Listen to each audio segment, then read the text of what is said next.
Всем привет, с вами снова Дарина, и сегодня мы на кухне. Я хочу сегодня вам показать, как приготовить домашние сухарики.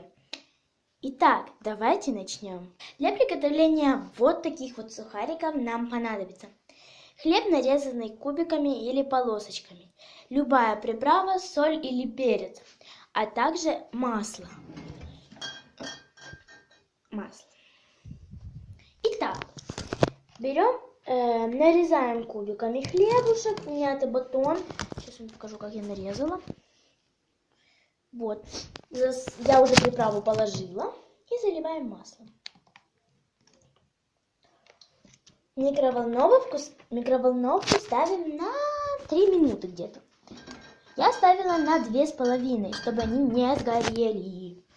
Понимаете, жалко будет столько потерять. Итак, ставим микроволновку. У меня мощность не выбирается. Микроволновки, вот ставим микроволновочку.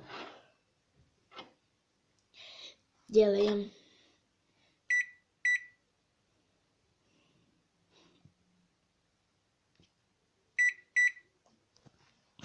Так, закрываем нашу микроволновочку и ставим на старт. Вот такие сухарики у меня уже есть.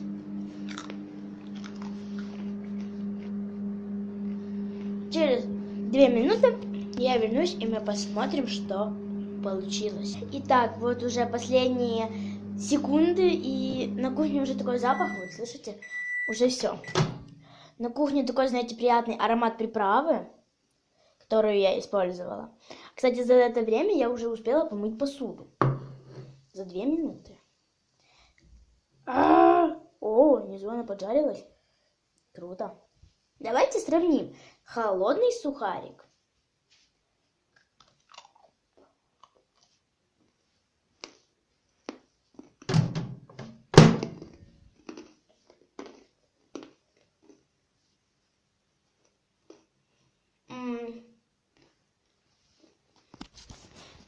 Могу сказать, что холодный сухарик, он уже такой затвердевший.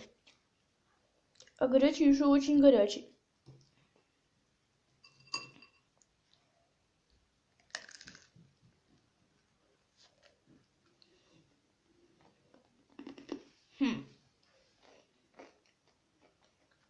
Вкусно, очень вкусно.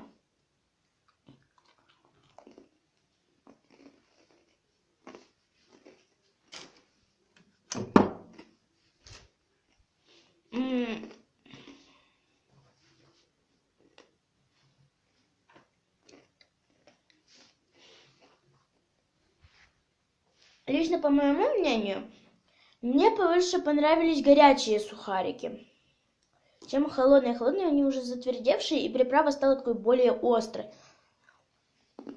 Поэтому я рекомендую делать сухарики и есть их сразу горячими. С вами была Дарина, и всем до встречи. Спасибо за просмотр, поставьте мне лайк и пока-пока.